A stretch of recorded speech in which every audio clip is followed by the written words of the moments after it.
Começando mais um vlog de leitura aqui no canal, e dessa vez, diferente dos outros, né, que geralmente eu vou intercalando um monte de leitura durante a semana e vou compartilhando aqui no vlog também tudo que eu tô lendo, né?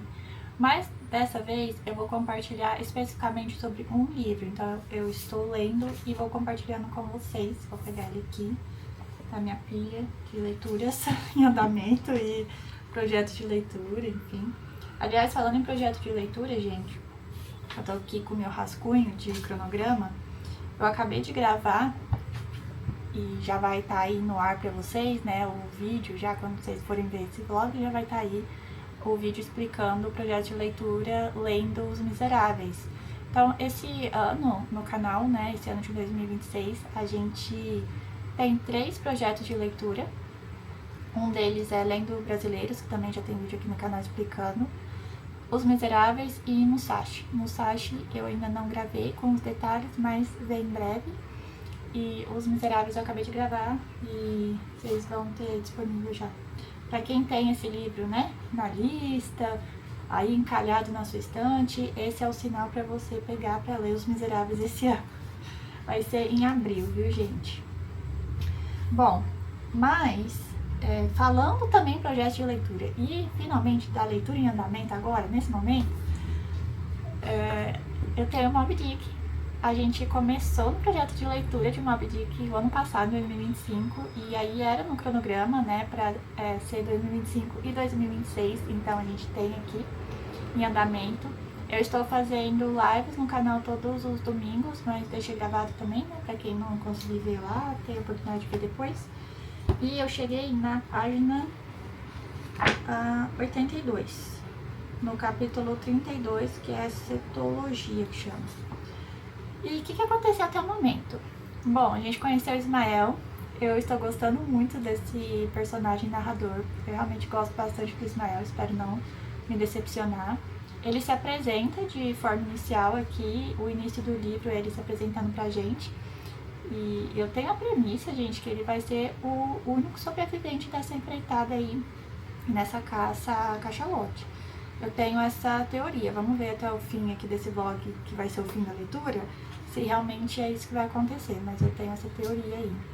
Felizmente eu consegui fugir aí de spoilers, não que eu ligue tanto também, às vezes spoiler acaba me incentivando ainda mais a ler, mas nesse caso específico eu tô feliz de não ter tido acesso a spoiler, então não sei, assim, o que acontece de fato. Eu sei, obviamente, o plot da história, né, eu já cheguei à página 82, então eu sei ainda mais, mas o fato é que eu não sei exatamente o que vai acontecer e como vai finalizar, então por isso que eu tô compartilhando aqui premissas que eu tenho até o momento. Bom, então conheci o Ismael, conheci o Kurpeg lá, que é o amigo dele, e é uma amizade muito legal, assim, muito inusitada também, porque além deles serem pessoas totalmente diferentes, até na questão da religião, né, de crença mesmo, o Ismael e o Kurpeg, eles têm uns valores em comum, sabe, assim, então, no fundo eles parecem ser pessoas boas, e o amigo do Ismael parece ser alguém que realmente vai ajudar ele, vai estar ali do lado dele. Então, é uma amizade que só vai se fortalecendo mais e mais, pelo que eu acompanhei aqui até a página 82. E o Ismael acabou de conhecer o Ahab, que é o capitão desse navio que vai à caça dessa cachalote em forma de vingança, né? A gente já sabe que o Ahab, ele teve a perna arrancada por essa baleia branca, né? Tem gente que fala baleia branca, tem gente que fala cachalote, enfim. E a gente sabe aqui que aconteceu isso no passado e ele tá indo em forma meio que de vingança. Porque ele não quer caçar qualquer baleia, ele quer achar essa cachalote específica. Então a gente vai acompanhando aí essa caçada e o que eles pensam, por que eles estão ali, então qual que é a motivação de cada um. O Ismael, ele compartilha também a motivação dele com a gente, ele vai fugir aí do cansaço da própria vivência em terra firme, então a gente tem esse contato, né, com uma linguagem até mesmo bem poética mesmo, né? É uma forma de escrita aqui que o narrador faz, né, o Melville por meio do Ismael, muito poético. Então eu tô gostando muito da leitura, muito mesmo, tô bem feliz com essa leitura. E à medida que eu for avançando, eu volto aqui para compartilhar com vocês mais impressões também, às vezes compartilhar algum trecho ou outro aqui também. Atualização de leitura para vocês. Cheguei aqui à página 137 de Moby Dick. Tô com o microfone aqui do lado também, porque eu tava fazendo live, acabou ficando aqui do lado. Eu fiz live agora há pouco no canal, né? Venho fazendo lives aí de domingo, então se você tá assistindo esse vídeo e não assistiu as lives e você quer realmente se aprofundar em Moby Dick, você tá lendo, ou enfim, você já leu e quer se aprofundar em relação à história, eu recomendo que você assista as lives também, porque eu fui dividindo ali live a live, foram 4 ao total, detalhes, né? E eu passo por vários trechos do livro de fato. Mas enfim, vamos atualizar aí. Cheguei à página 138, na verdade. Aqui nessa minha edição, parece maior o livro, né? Porque tem quase 600 páginas, mas na verdade a metade disso é porque é bilíngue, né? Então a metade é no original em inglês e a metade é traduzida. Enfim, a parte traduzida do livro mesmo fica aí em 311 páginas. Eu estou na 138. Até o momento, a gente teve já trechos em que o Ismael ele conta pra gente sobre detalhes sobre as baleias, e ele fala que ele, né, decidiu se embrenhar aí por compartilhar detalhes. Ele acaba sobrevivendo, né, a essa empreitada que eles fizeram contra Moby Dick, e ele estuda bastante sobre as baleias, as cachalotes, enfim, todos os tipos de baleia, e ele divide com a gente isso, mas também ele divide, obviamente, a experiência que ele teve ali em alto mar. Então a gente tem esses dois aspectos, né?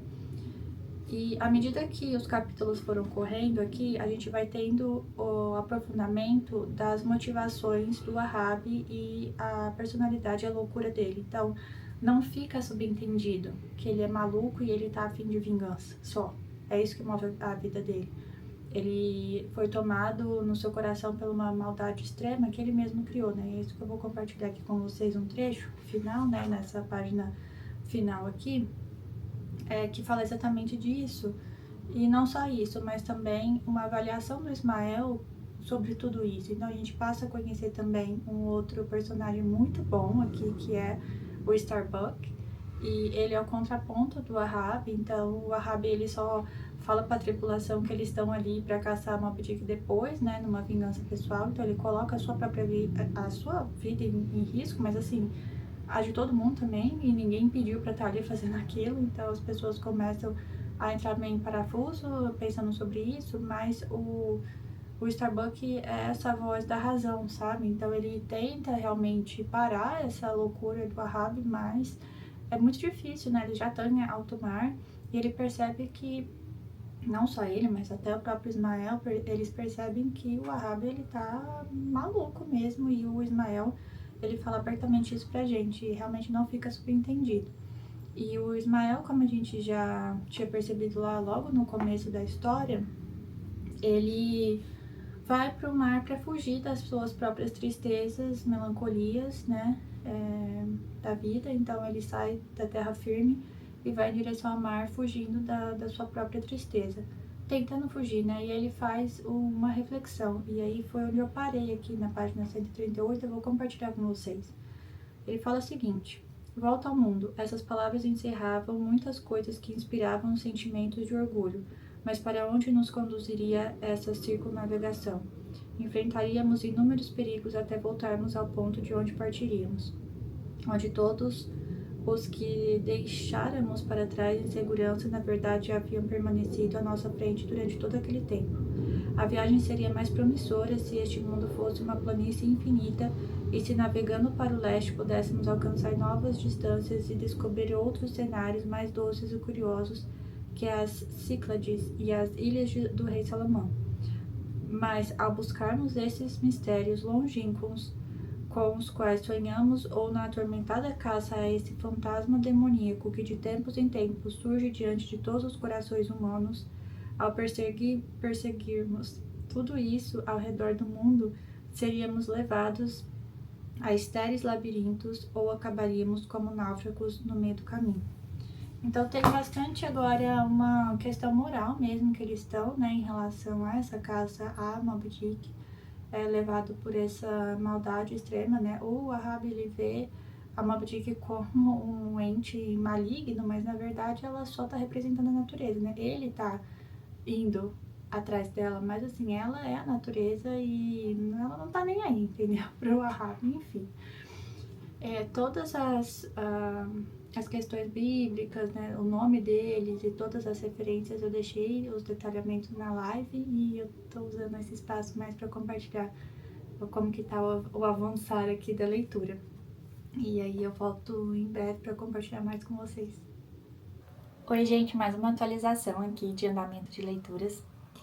E fazia tempo que eu não tinha essa sensação com uma leitura, porque geralmente quando eu gosto muito do livro, eu quero ler e avançar logo, ver o que vai acontecer, enfim. Mas como a Moby Dick tá sendo um pouco diferente, eu tenho vontade de ler a todo momento, assim, pra terminar a leitura. Mas, por outro lado, também eu fico muito pesarosa pensando já, assim, antecipando o sofrimento, ou sofrendo por antecipação. Imaginando quando eu virar a última página ali, como que vai ser. Os sentimentos das pessoas dentro do barco ali, eles são muito intensos. Então você tem convicções muito fortes. É isso que eu tô percebendo, assim, dos personagens.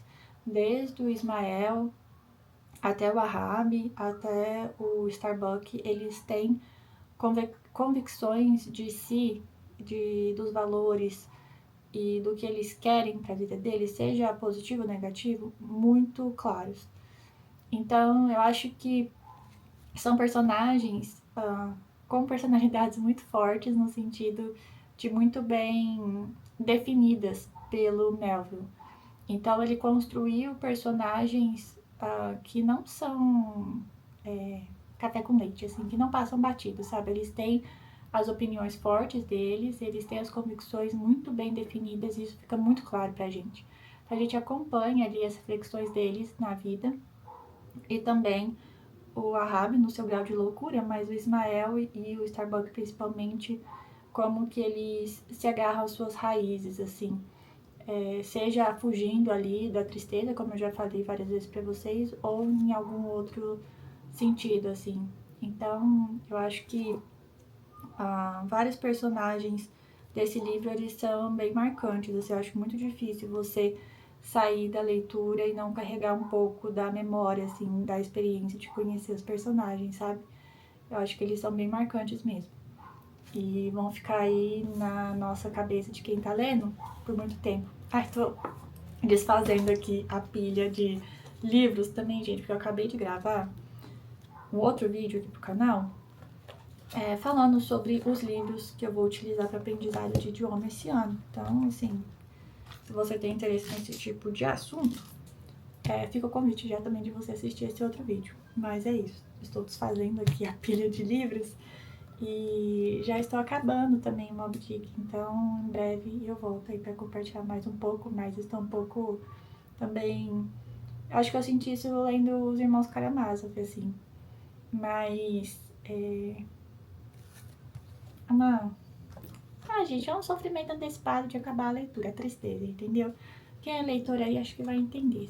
Vocês me entendem, né? Mas é isso, gente. Até breve. Pessoal, aqui nesse capítulo 89, Peixes Presos e Peixes Livres, nós temos esse trecho que pra mim é um dos mais marcantes que eu já li, né, na literatura aí até agora. Eu vou ler esse trecho aqui com vocês. E ele fecha conversando com a gente, que é leitor, enfim. Fala assim: o que são os direitos dos homens e a liberdade do mundo, senão peixes livres?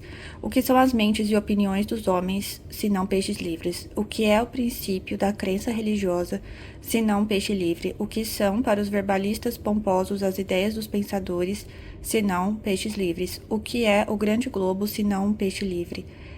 E o que és tu, leitor, senão um peixe livre e, ao mesmo tempo, um peixe preso?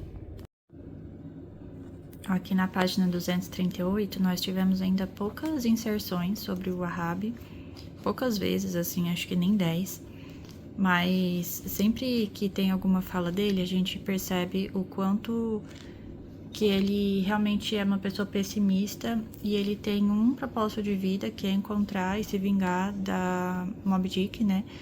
E é isso, assim, ele não tem uma visão positiva de mais nada. Nem disso, né? Nem isso é positivo, né? Porque é um sentimento bem negativo que move ele, é a única coisa que o move. Enfim, aí aqui a gente tem o seguinte, ó, que ilustra bem isso, eu acho. Ele fala assim: Nascido nos espasmos da dor, o homem deve viver no sofrimento e morrer em suplício. Que seja, aqui a matéria é bastante para servir de divertimento para a dor. Que seja então. Gente, terminei. Acabei de terminar. São 2h45 da madrugada. Meu Deus. Mas eu não consegui parar de ler. E olha que eu sou uma idosa que gosta de dormir cedo, sabe? Mas, gente, não dava. Eu tinha que terminar esse livro. Eu precisava terminar. E, gente, isso aqui é uma obra-prima. Assim, todo mundo deveria ler esse livro.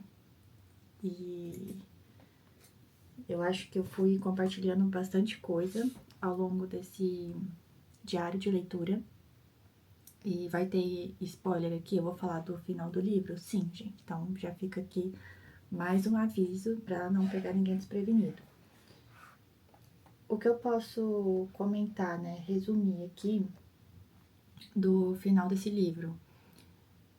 Tem uma frase na página 301, aqui pelo menos da minha edição, que fala o seguinte: a mão do destino agarrar as suas almas. E para mim foi isso. O Wahhabi, ele traçou o seu próprio destino. Então ele foi atrás do seu futuro e ele traçou o que iria acontecer para ele. Ele buscou isso, sabe?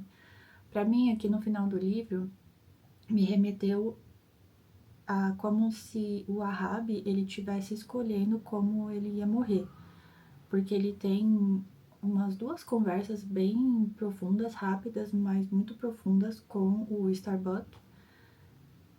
E ele fala, né, que ele já tá idoso, assim, né, da vida dele, 40 anos ele viveu no mar, recluso, né, ele comenta, apesar de ter uma tripulação e pessoas ali no mar com ele, dentro do barco, mas foi sempre um caminho muito solitário e recluso, e ele apenas viveu 3 anos em terra firme. Então, ele comenta que depois de idoso, ele se casou, mas ele deixou a esposa viúva de um marido vivo, porque poucos dias após, né, o casamento, ele vai de novo para o mar, na empreitada ali, no navio baleeiro. E ele comenta isso com Starbuck. Então, para mim, a mão do destino agarrara as almas, né, dessas pessoas que estavam no navio, mas por um traçado que foi feito pelo próprio Wahhabi, sabe? E tem outro trecho aqui que eu marquei para comentar com vocês. Aqui na minha edição tá na página 305 e é o capítulo 135, A Caçada, o terceiro dia. Então, o número 3 aparece bastante, né? Eu falei disso com mais detalhes, mais aprofundadamente nas minhas lives. Então, para quem está assistindo por algum motivo esse vídeo antes de ter acompanhando as lives, e se você tem o interesse de aprofundar realmente nessa leitura, eu recomendo você assistir também as lives à medida que você vá avançando na leitura, né? De novo, se por algum motivo você acabou vendo esse vídeo aqui antes, para ver se o livro vai te interessar, enfim, por qual motivo for que você está assistindo, eu também deixo aqui minha recomendação para você acompanhar as lives, porque lá eu aprofundei bastante em relação às referências, porque esse livro aqui, ele é repleto de referências E assim, gente, não tem como você esperar você ter um conhecimento de mundo e de literatura e da Bíblia, assim, enorme para aí você ir para esse livro aqui. Não tem como, gente. É uma bagagem de referência que o Melville tinha, que acho que a gente só vai conseguir no fim da nossa vida mesmo. E olhe lá, se a gente for muito empenhado, assim, no estudo e na observação da literatura e também em leituras, releituras e interpretações da Bíblia, porque são muitas referências. Então, assim, não espere você ter uma bagagem de mundo assim, você fala, não, eu quero entender cada vírgula de referência que o Melville trouxe aqui. Eu diria que é quase impossível. Não é impossível, mas quase. Então, assim, vá de coração aberto na leitura, não se cobre tanto, sabe? Porque você merece ter a experiência de leitura desse livro o mais cedo possível. Bom, aqui na caçada do terceiro dia, a gente tem essas aspas. Ele agora navega à procura de mandíbulas abertas, murmurou Starbuck para si mesmo, enquanto amarrava o braço da verga maior a Maró. Aí a gente tem essas aspas aqui, na página 305, né, nesse capítulo A Caçada do Terceiro Dia. Nessas aspas. Ele agora navega à procura de mandíbulas abertas, murmurou Starbuck para si mesmo enquanto amarrava o braço da verga maior à murada. Que Deus nos proteja, mas já sinto a umidade nos ossos e dentro da minha carne. Creio que desobedeço ao meu Deus ao obedecer meu capitão. E tem uma passagem muito significativa aqui no livro, que é quando o Starbuck ele se pergunta se talvez não fosse melhor ele dar fim no Ahab para poder ele mesmo voltar para a família, né, e para o filho, que ele pensava muito na esposa e no filho dele, e continuar vivendo, porque em determinado momento eles viram que eles estavam navegando rumo à morte, né, e também salvar ali a tripulação, porque ele via que realmente o Ahab estava numa empreitada que ele não ia ser parado. Assim, ele não ia ser parado mesmo, e eles estavam não só navegando, mas remando, eles mesmos estavam remando para a morte. Então, ele chega a cogitar a ideia, né, de matar ali o Ahab. Para quem já leu aqui, com certeza lembra dessa passagem, porque é muito marcante. Mas ele faz um pensamento, né, uma reflexão sobre os seus princípios, né, como que ele viveria depois se ele fizesse isso, né, como ele viveria depois como uma pessoa homicida, né, que matou ali um outro ser humano. E ele desiste. E naquele momento, quando você tá lendo, pelo menos foi assim comigo, né? Minha experiência de leitura. Você sente o peso da decisão dele de se condenar também à própria morte. Porque até então, era o Ahab se condenando aos outros também, mas assim, se o navio inteiro se colocasse contra o Ahab, né? Apesar dele ser o capitão, enfim, ter ali a hierarquia dentro do navio, né?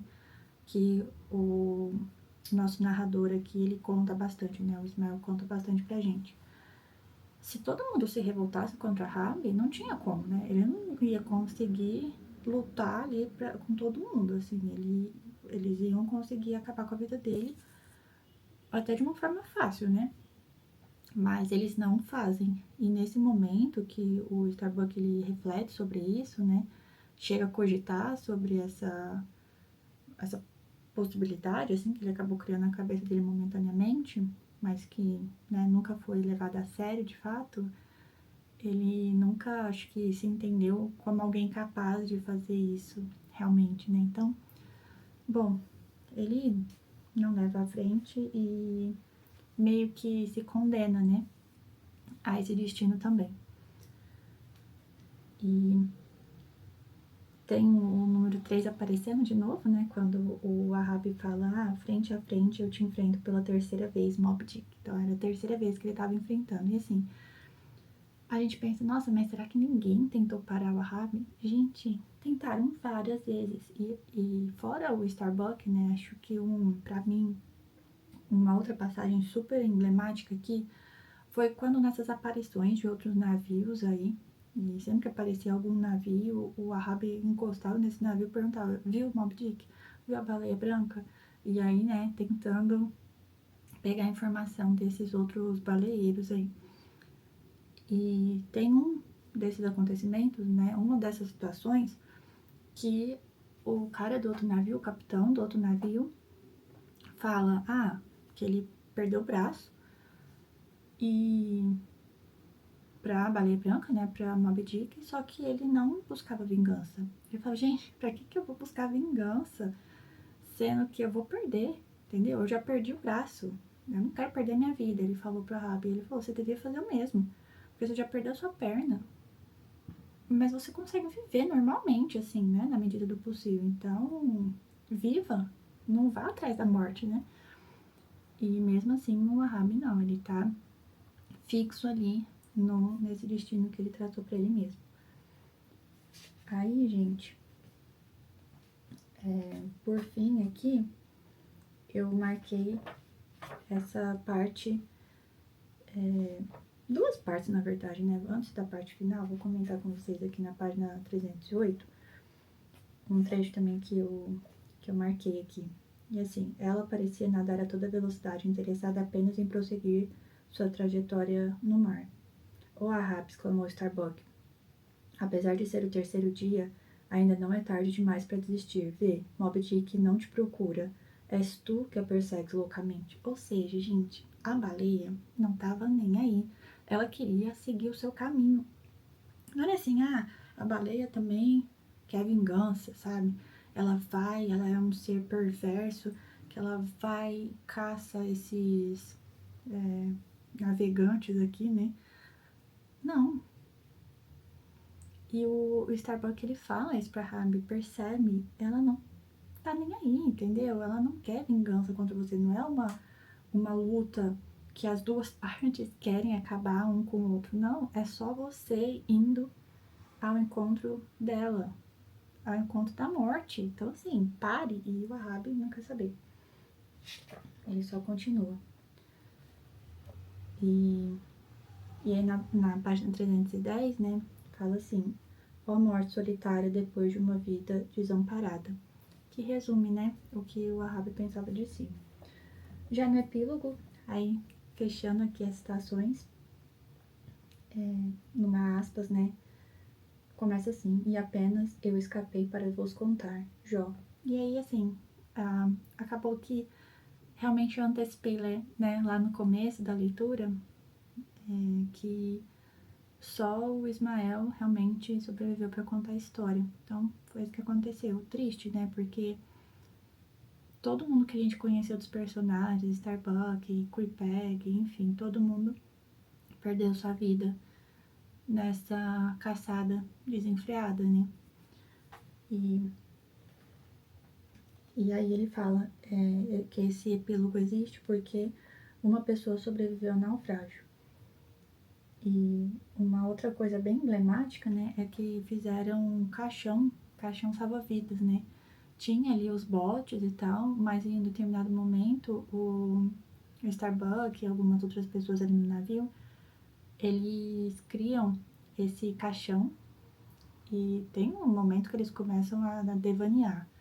Porque assim, muito tempo dentro do barco, eles passam por uma tempestade, né, ali no mar do Japão, muito complicada, assim, tem relâmpagos, né, que acabam, esses raios, eles caem no navio, eles acertam o navio, assim, destrói parte do navio, uma coisa horrorosa, eles passam muito medo mesmo, assim, ficam entre a vida e a morte. E eles começam a devanear, né? E depois também, né? Perseguindo ali por 3 dias e 3 noites a baleia, ininterruptamente, assim, sem dormir, sem comer, sem nada, né? Naquele desvario também do Ahab, enfim. E o Ismael, ele se salva, né? Porque ele ficou dentro desse caixão, que chama aqui o caixão salva-vidas. E aí, por fim, é o seguinte: refugiado nesse caixão durante um dia e uma noite, flutuei em um mar suave e tranquilo como um canto fúnebre. Os tubarões passavam como se tivessem cadeados em suas bocas, e os selvagens gaviões marinhos voavam com os bicos cerrados como espadas embaiadas. No segundo dia, um veleiro se aproximou e finalmente me resgatou. Era o Rachel, que voltava de seu cruzeiro tortuoso em busca de seus filhos desaparecidos, apenas para encontrar outro órfão. Fim. E assim ela termina.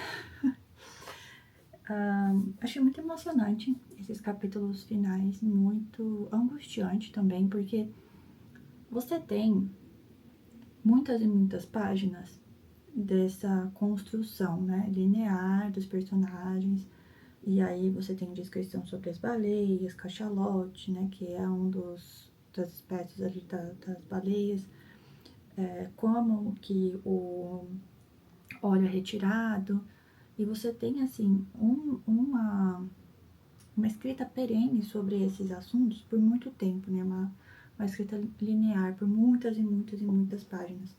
Em determinado momento, você começa a uma escalada, né, uma subida ali de tensão, porque você passa a ver como todos esses dias, toda essa experiência afeta realmente, né, as pessoas ali do barco. E toda vez que o Starbuck também aparece, como esse contraponto do Wahhabi, você tem esse impacto também. Então, em determinado momento, você vai ter uma crescente na história, tá? Dessa tensão mesmo, né? De você ir se preparando para esses 3 dias, né? De caçada. Então, aqui, a Moby Dick mesmo só aparece, aqui na minha edição, são umas 15 páginas faltando para o final do livro. Então, assim, é muito no final que ela aparece de fato mesmo, cara a cara, né? Ela fica cara a cara ali com a Rabi e ele com ela, na verdade. Então, o resto do livro é essa escalada, é você sendo preparado para esse momento. E aí, quando chega esse momento, né, e eles ficam ali na caçada durante esses 3 dias, e depois acontece tudo isso, e tem essas conversas entre o Starbuck e o Wahhabi, isso te acerta de uma forma muito violenta, porque essa crescente, ela foi acontecendo, né, nos últimos capítulos, e aí a Moby aparece, e você tem esse impacto realmente da perda, né, de todo mundo, de uma forma muito trágica, e termina, né, dessa forma. Então ele se salva sozinho, né, o Ismael, dentro de um caixão salva-vidas.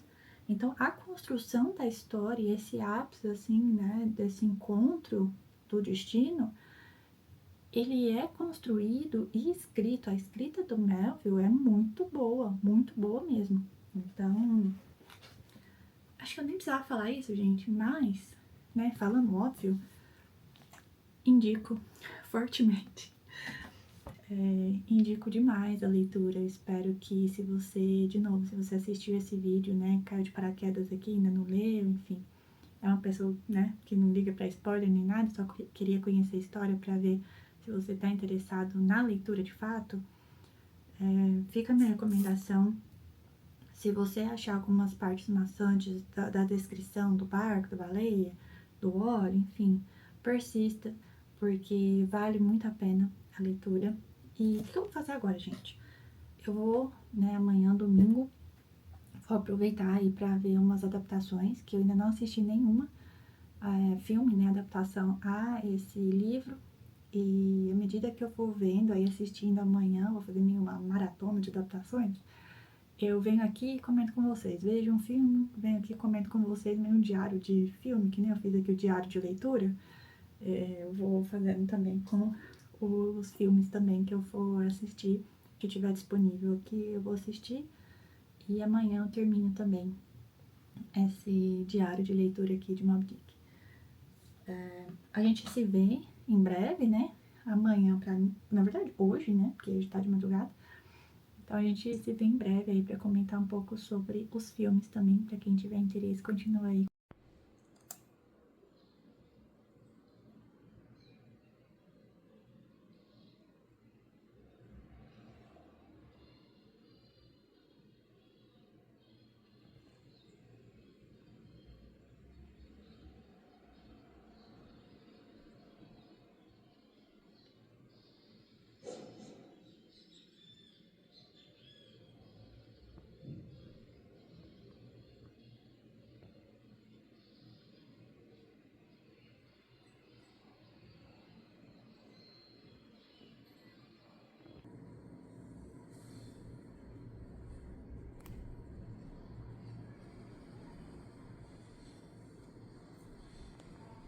Oi, gente, vindo aqui para finalizar agora de vez mesmo esse diário de leitura aqui, né, que eu vim fazendo sobre Moby Dick. E hoje é domingo e eu assisti duas adaptações ao livro, né.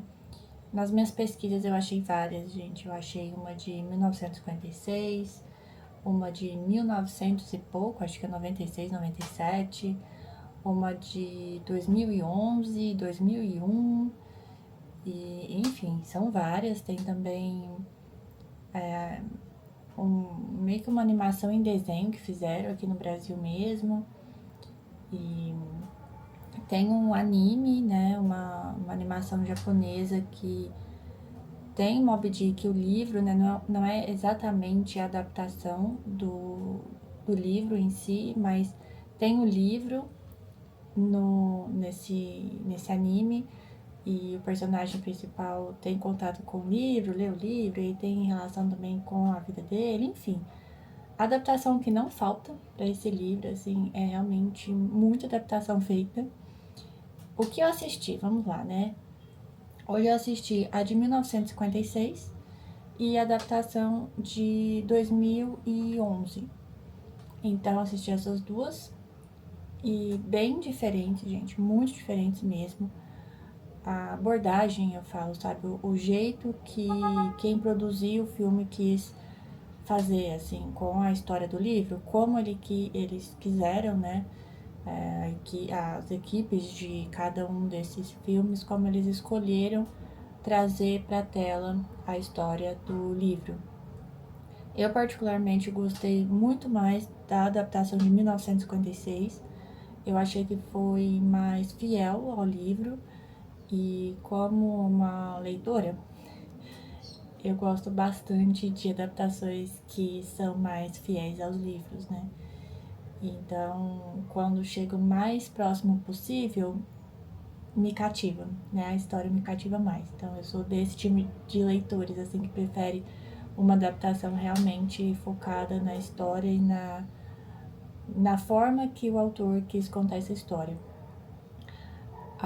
O filme, a adaptação de 2011, ele não traz tanto aprofundamento filosófico, e tem mais ali as imagens no mar, obviamente, mas acho que fica um pouco de fora, sabe? Essa parte mais profunda, assim, dos personagens. Principalmente o Wahhabi, ele é muito diferente no filme de 2011 comparado ao que o Melville construiu ali no livro, na minha opinião. E já na adaptação de 1956, tanto o Wahhabi quanto o Queequeg, eles eram exatamente como eu tinha imaginado, fisicamente, e o jeito deles também. Então, eu gostei bastante mesmo da de 1956, da de 2011 não tanto. Eu quero assistir as outras adaptações também, e quando eu assistir e tiver um tempinho, eu compartilho lá na minha página do Instagram. Eu não sou tão ativa lá, assim, mas eu acabo publicando lá quando eu vejo alguma adaptação de filme a obras de livros, né, alguma obra dos autores, enfim. E aí eu compartilho por lá, tá? Mas por hora são essas que eu consegui assistir, esses são meus comentários. Eu quero agradecer muito quem me acompanhou aqui no diário de leitura completo, também quem me acompanhou nas lives. Como eu já comentei aqui, né, se você perdeu as lives e tá aí embrenhando, começou as leituras, dá uma olhadinha lá, eu vou deixar aqui o vídeo de apresentação da leitura coletiva, e eu recomendo fortemente que você acompanhe ali os capítulos, né, e o que eu fui comentando em cada live, que eu acho que pode também trazer bastante informação e detalhamento aí para você, e, enfim, te ajudar de alguma forma, né? Novas pessoas, visões diferentes, com outras referências, enfim. Espero que ajude. E também espero que você goste tanto quanto eu desse livro, da experiência de leitura em si. Bom, de novo, gente, muito obrigada por ter assistido até aqui, e a gente se vê em breve.